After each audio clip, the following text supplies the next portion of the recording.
As this was announced, our concentration today is on the book Christian Social Renewal. We have two questions that will guide our conversation. The first question is, how did Dehon reflection on peace emerge? When you read Christian Social Renewal, between the lines, the big argument of Dehon is social harmony. That is leading us on how to reach to social harmony. The book, if we can talk about the book itself, was not born out of nowhere. The book came up in a context of crisis. We are around 1900. France was deeply divided. Industrial factories were growing fast. Workers had long hours. Women, men, kids could work up to 14 hours a day, but low pay and unsafe conditions. So the response to that was strikes. Sometimes they turn violent. Two strong voices tried to control the situation. Socialists came up with a solution. They said, okay, to solve the problem, let us begin class war. We know they take it from Marx's philosophy of class struggle and the revolution. Liberal capitalism came also with a solution. They said, let's promote free market. If people suffer, oh, this is how business work, so this is not a problem.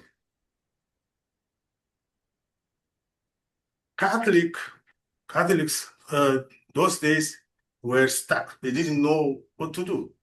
They reject socialism. They reject capitalism. But something happened. Pope Leo XIII spoke with Rerum Novarum.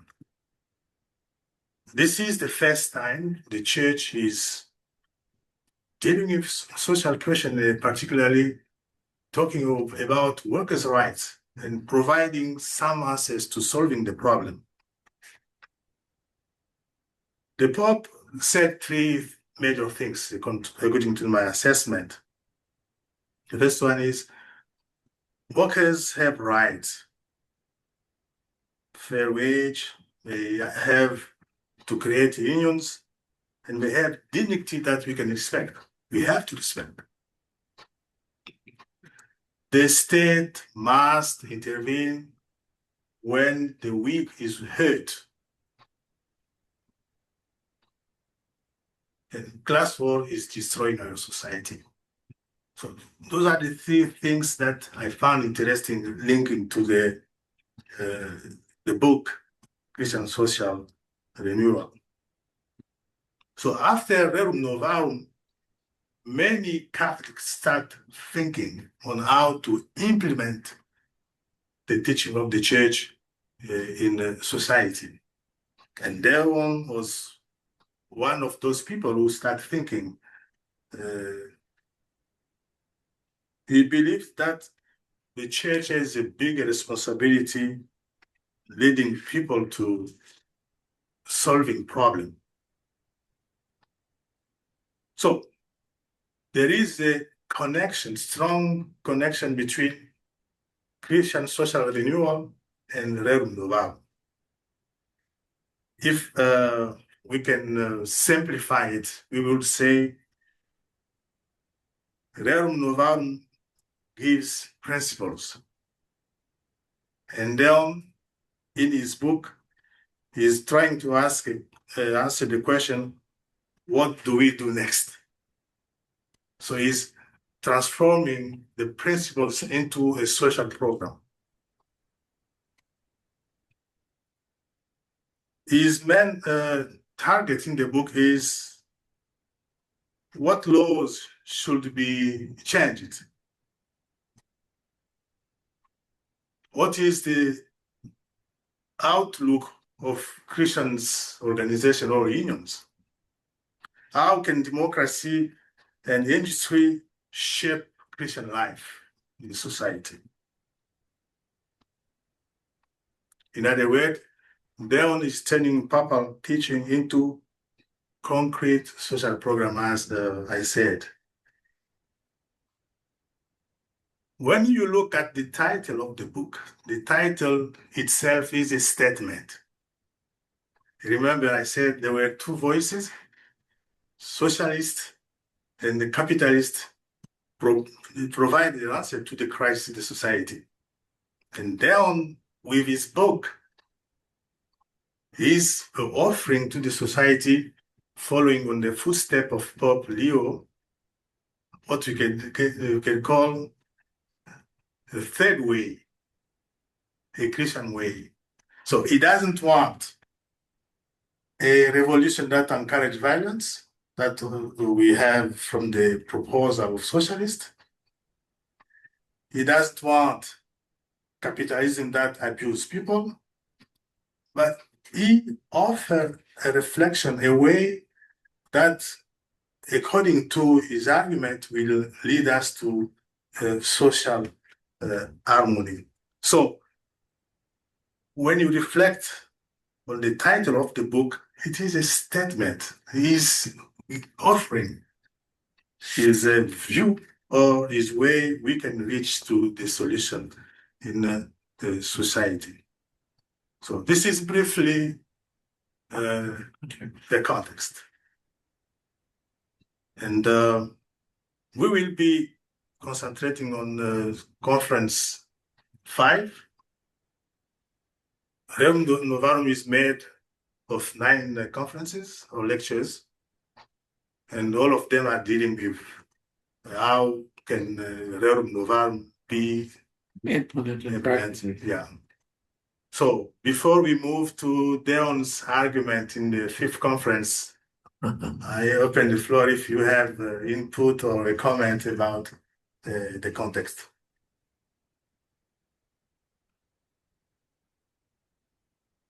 I've always got something to say.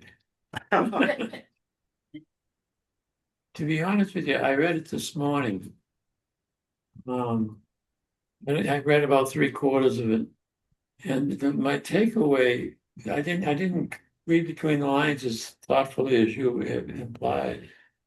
But my takeaway was you protest too much. That Father Dehon, I think, was trying to make an argument that the church was always on the side of the poor and the marginalized. And so he historically outlined what he described as that proposition. And of course, it's not true. My other thought was that the notion socialism was becoming such a driving force. I'm not a historian, but my thought is that socialism was becoming such a driving force, or had become such a driving force, that it necessitated the church stand up and say something, hence Rerum Novarum and Father Dehon's own social manuals and so forth. So I this morning at breakfast, I said, thank God for communism. And there was silence at the table.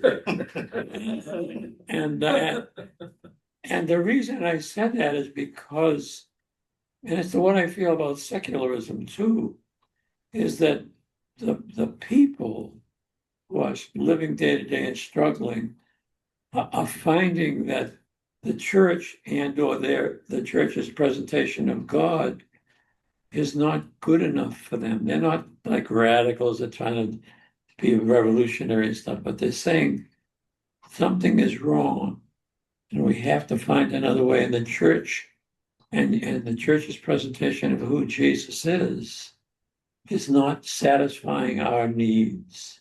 And I don't mean just intellectual needs. I'm talking about food on the table, like what's going on today with with the people's need to struggle for daily bread. So I could go on and expound more about it, but that sort of was my take on it. And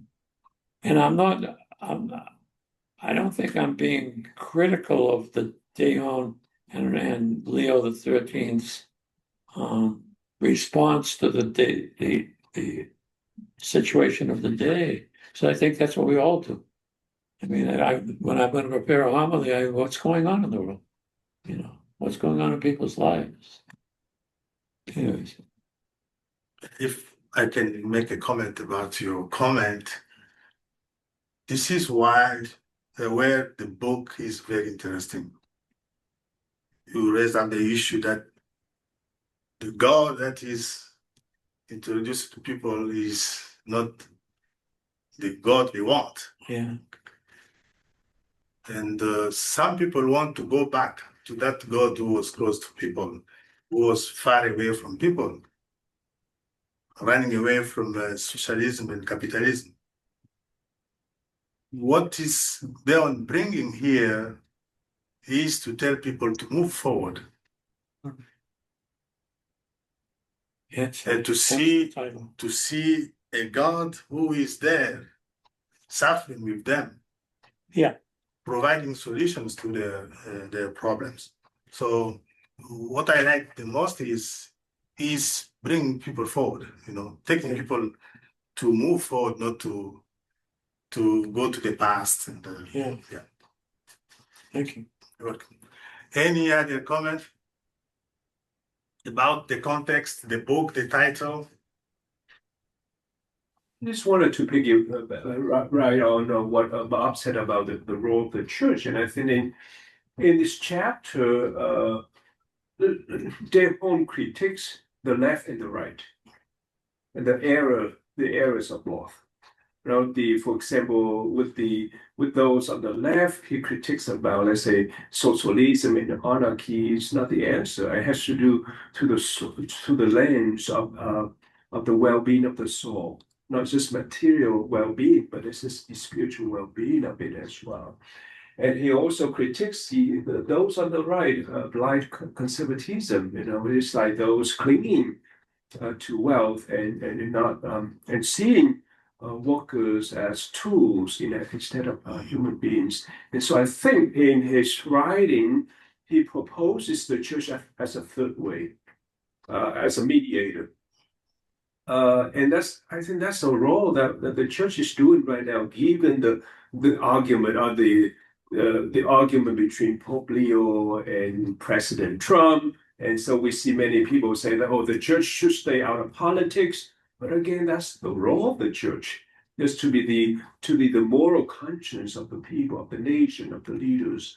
And the church has that role. And I think that's what Dehon is proposing in his writing, walking the tightrope between the left and the right, and how to bring about new birth, new beginnings for society. And his emphasis is justice before charity. And so that means for us, justice that could be structural changes that we have to work on, could be more on advocacy. Of course, charity and advocacy go hand in hand, but it seems to me that Dehon is advocating social changes. Yeah. Working with lawyers, with government figures to implement change or to effect changes. That's my take. Yeah, that's interesting. Yeah.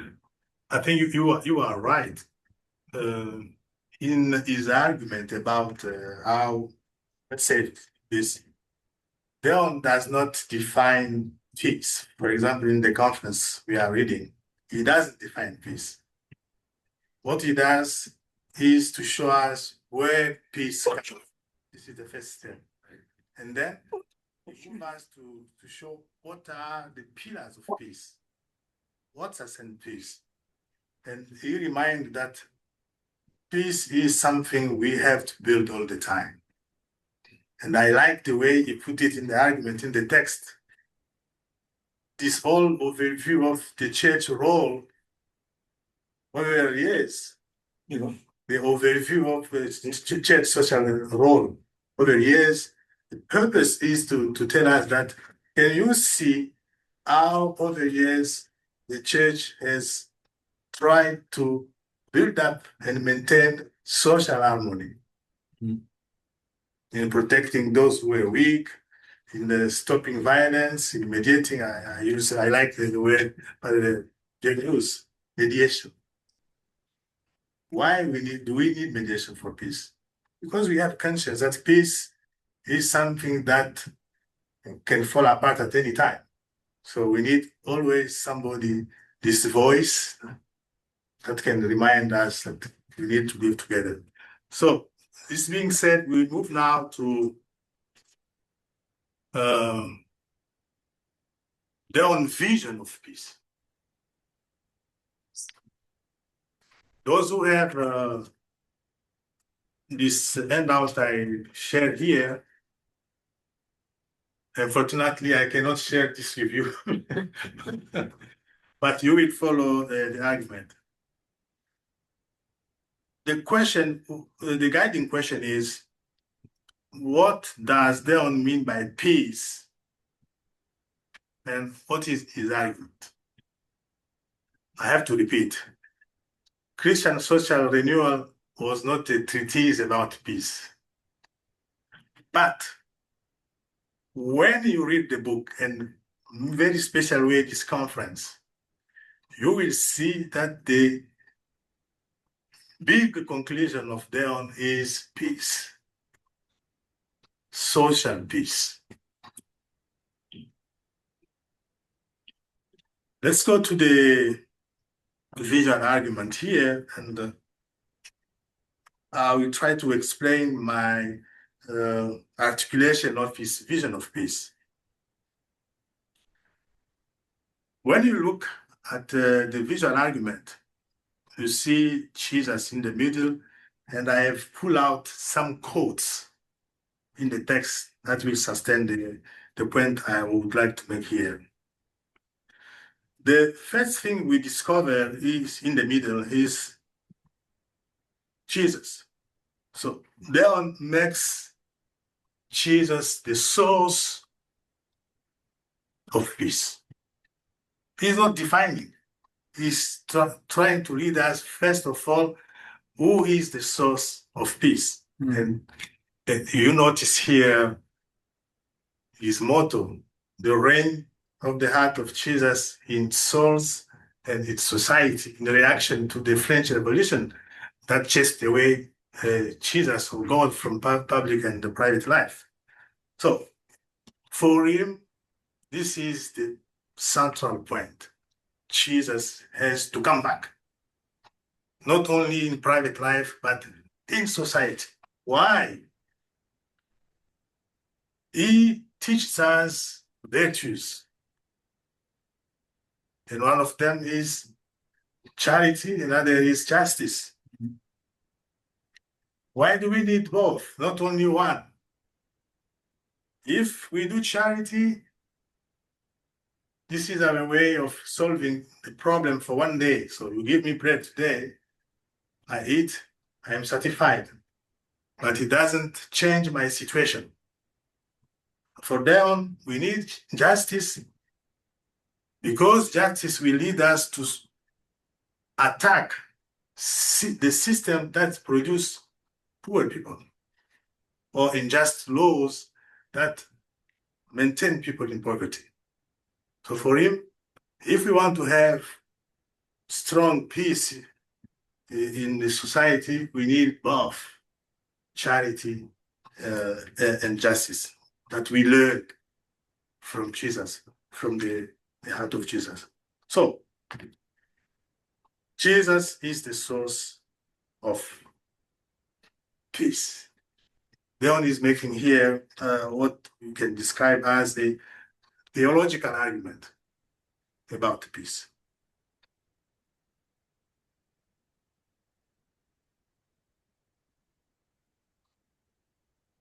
When we move to institutions, I already made a comment about the relationship between charity and justice, and the redefinition of work. When we learn from Jesus, work becomes service, not a duty. So from Jesus, we learn that we don't work to make people suffer. We work to make our life better, not to have some people who become rich and others are being poor. Another interesting point here that I found is Dehon is saying, okay, Jesus is the source of peace. But remember, peace is fragile. We need to build up peace all the time. Look at what happened in the history. When people were suffering, the church has been always there to help.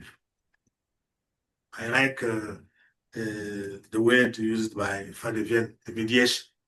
The church has been always present to remind people about the necessity of keeping social peace.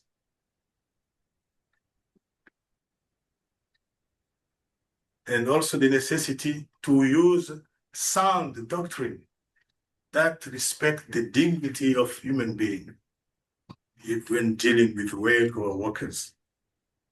And also to provide laws that are just, laws that challenge the system and help everybody to live, to have access to the common good. So what is interesting for me here is Dehon thinks peace is something we build every day. And how do we build peace every day? Peace will come about in brotherly love. For him, brotherly love is the gate through peace. If we love one another as Jesus loved us, this is going to promote social harmony.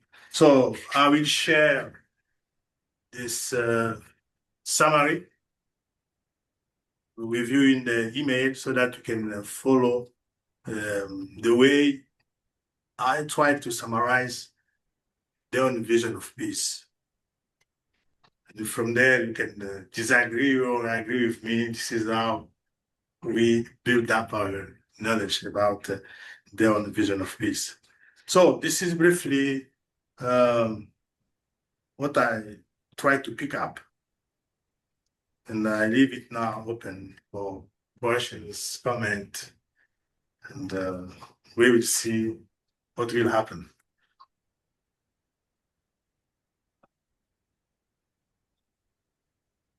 Oh, Brother Diego raised his hand.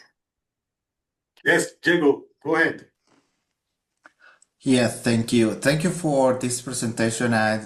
When I received Rich notes sometime, I planning to assist, but 3 hours of difference is very hard to combine the schedule. But right now it's 2 hours, so I am very happy. So thank you, Joseph, for inviting me. And I think in this moment of the world, peace is the key for many things, for pastoral questions, for politicians, especially here in Argentina and South America, when politicians became more from the right.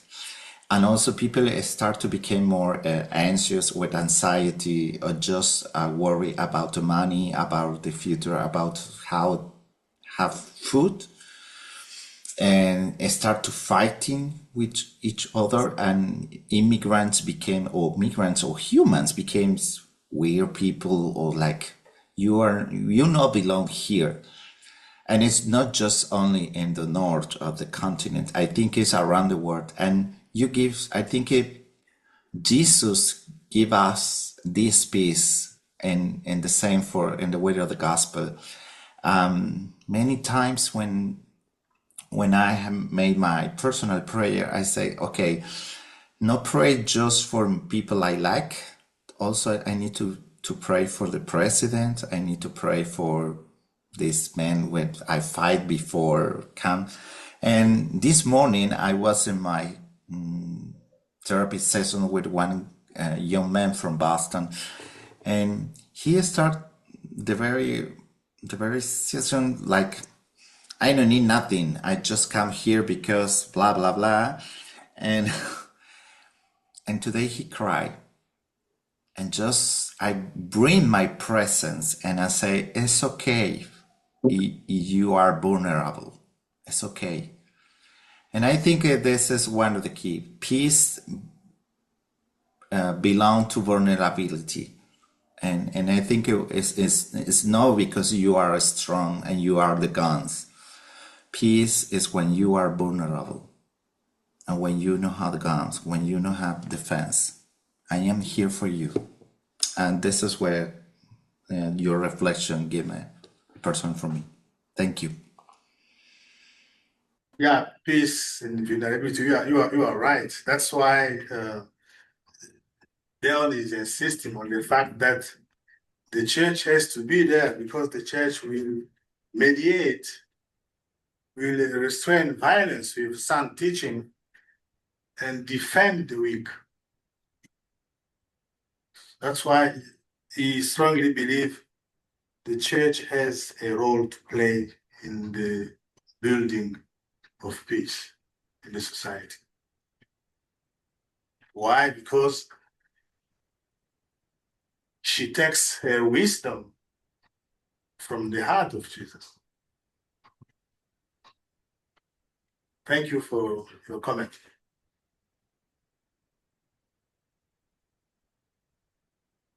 I just wanted to touch base. Some time ago, I mean, when I listened to your sharing regarding peace, some time ago at one of the general chapters or general conferences, we talked about reparation, and so that's why I made the connection to peace and reparation.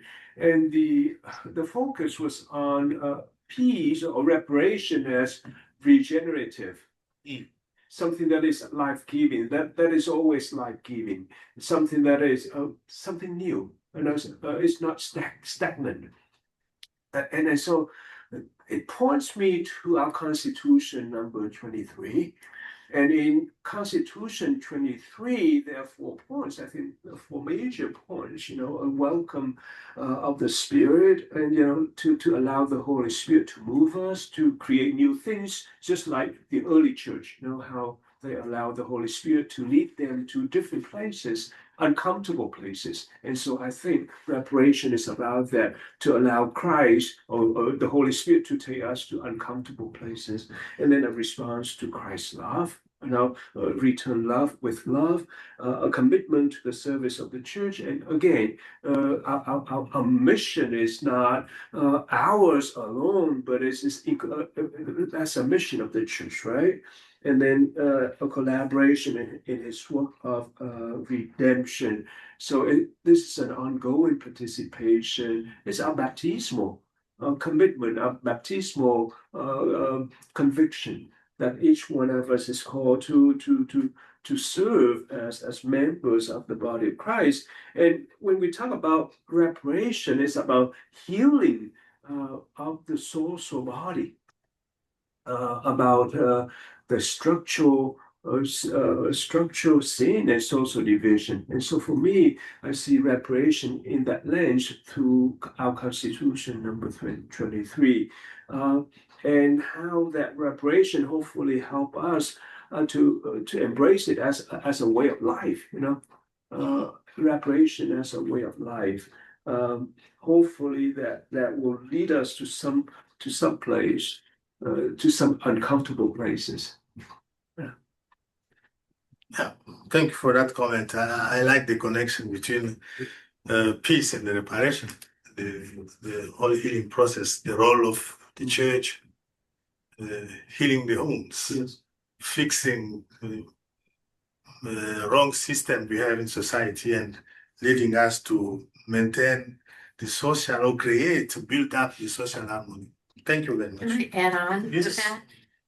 So I didn't read this with the lens of thinking about women in the church, but since Beata shared her research topic, and what is striking me, Beata, is the two charity and justice for women in the church. And right now we've only had the charity. And we should be looking at that regenerative healing process within the church for women. So now I didn't look at this document at all that way until Beata shared her. So we can her blame her? topic. We can blame her? We can thank her for increasing our Right. awareness. And I thank you for thinking, Monica, and also to build on what all of you shared before. I really like the whole topic of peace in connection with justice and connection with you did say the courage to respond to the vocation of the Baptist, just like Father Vian mentioned, respond to a baptismal calling, to responsibility, really to have the courage to speak up. And because peace obviously is the antidote, it's the opposite of violence, but it doesn't mean that we should be quiet and do not be more vocal about it, to be more, I guess, courageous to almost, I know it sounds like oxymoron, but almost fight for peace in our church and in our communities, to stand up for what is right and just and right. And to add to Monica's comment, yes, I do see that. Yes, there is a connection because from the women's perspective, it's still the families, it's the vulnerable side of our really society that still kind of left out very often and forgotten. But I really thank you for having me, because I really enjoy this this meeting and this presentation. It's very valuable to me. Thank you.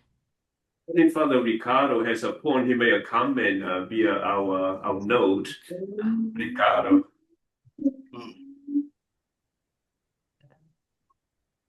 Yes, because I think the title is by itself already a wake up call, telling that yes, the church had a lot of influence in promoting peace along history.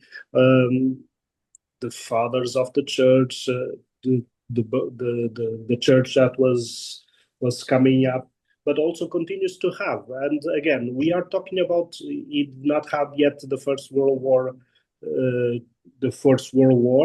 But France was living a very, very bad war, France against Prussia, and France lost, and it was the end of the Second Republic, if I'm not mistaken. And Father Dehon, as a true French, he felt that very much, but he's not there to cry the past. Oh, we lost a war, but especially to point futures. And for me, it was very, very interesting to see that he calls the church as a beacon through education. I think that is something that we cannot forget. It's the education that Father Dehon sees as a way to educate people for peace, education for the poor, bringing classes together in a more socio-economic justice. promoting exactly how can we talk about peace if we do not engage to give the people the basic needs that they need.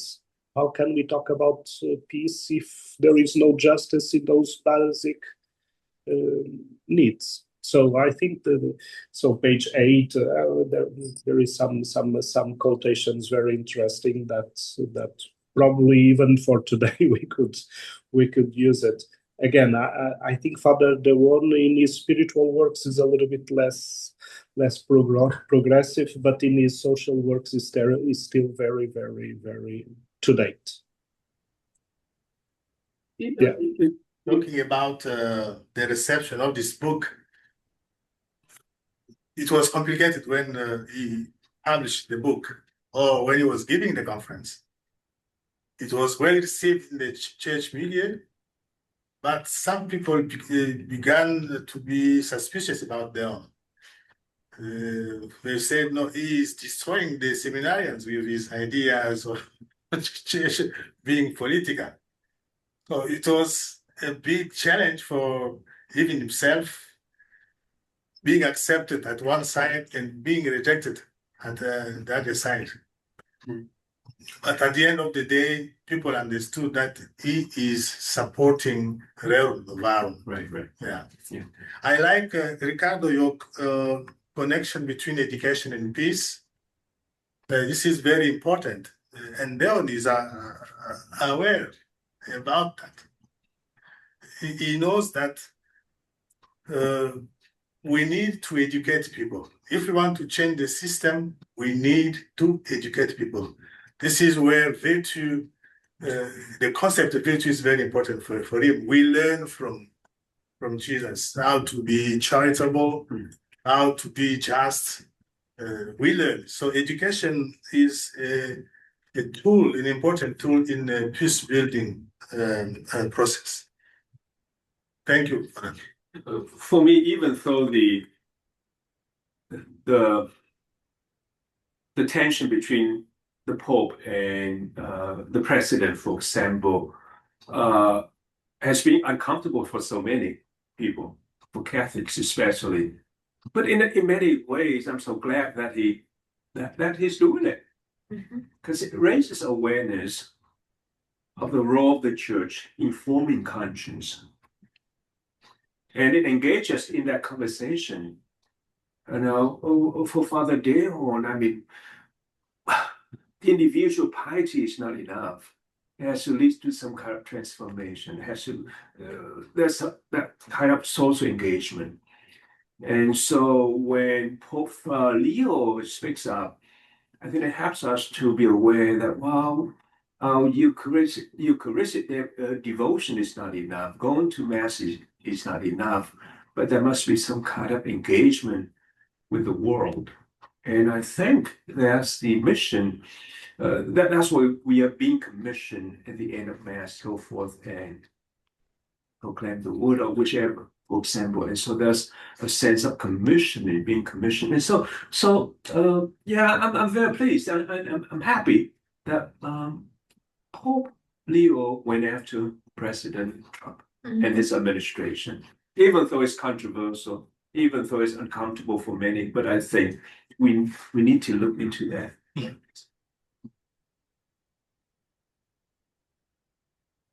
I don't know if you realize how important it is, the Pope's words, not just for we Catholics, but for people who are on the edges, or I have communist friends who despise the traditional church teachings and stuff like that. But Pope Leo has broken that all down and encouraged people.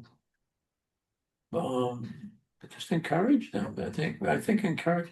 Years ago, I heard that when you fight a war, for every person that's out there fighting the war, you need 6 people back here, but making the food, the supplies, and all those other kinds of things.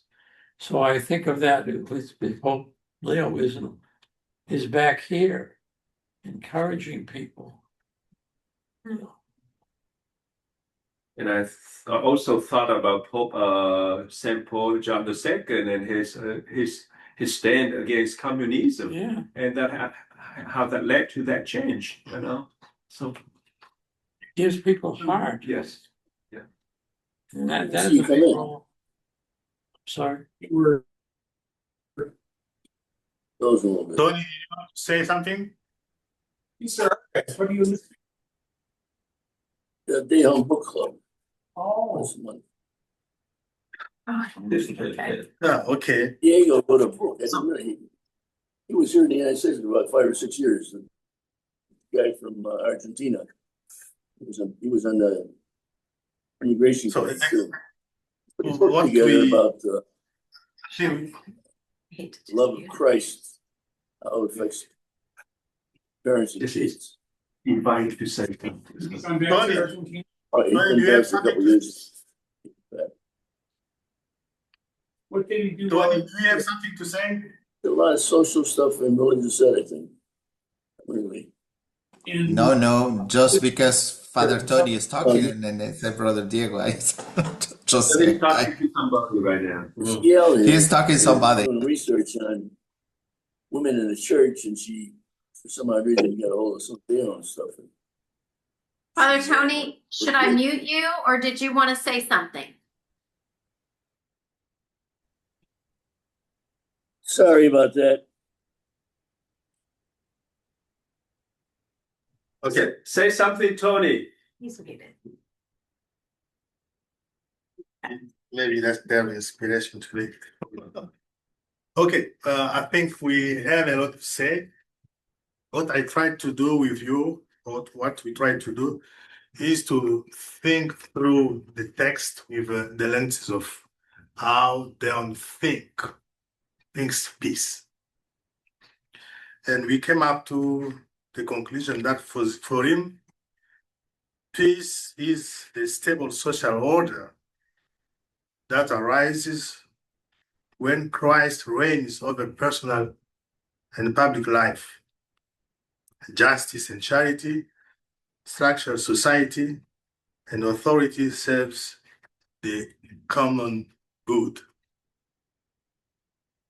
The question is, what do you think about this way of understanding peace as not something given, but an outcome of a long process? Is that stand relevant today? Because this is a reflection in the 19th century. Is it still valuable or relevant today, or there are things we can adjust or add or remove from his vision of peace as something we build every day, and when we construct what he calls here brotherly love? Well, Pope Paul VI at the UN said, if you want peace, work for justice, right? So, I mean, and I believe that, well, I was taught, and I've come to learn that peace is the product of justice. You know, and that justice creates peace. Then the peace product of justice and charity. Yeah. And justice is about right relationship.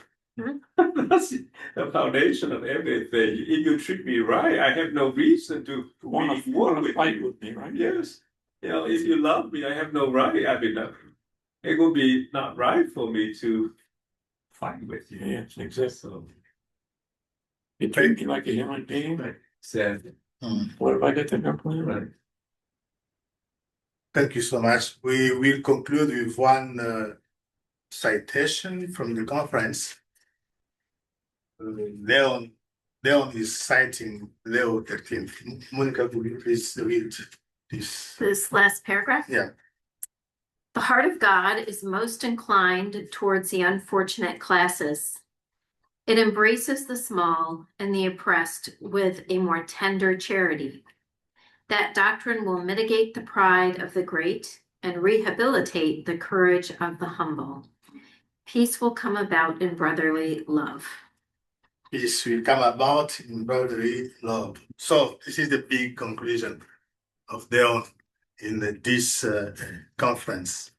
That's what Evangelist said. You know, Revelation.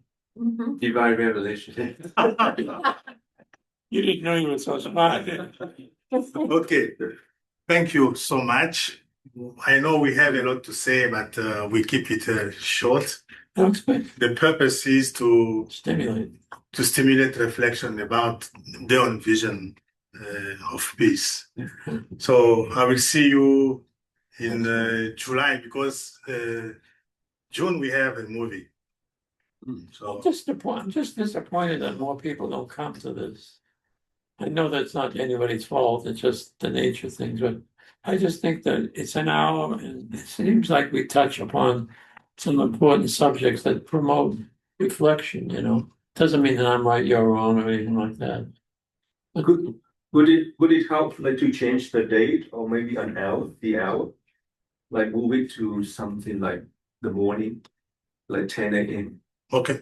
Something like just find out to see what is. Mhm. For 10 a.m., Vincent told me it is hard for some of the elders because we have medical appointments. Doctor's Yeah, appointments. Who's that? So just try it out. And if you want me to write an email or a letter encouraging or whatever.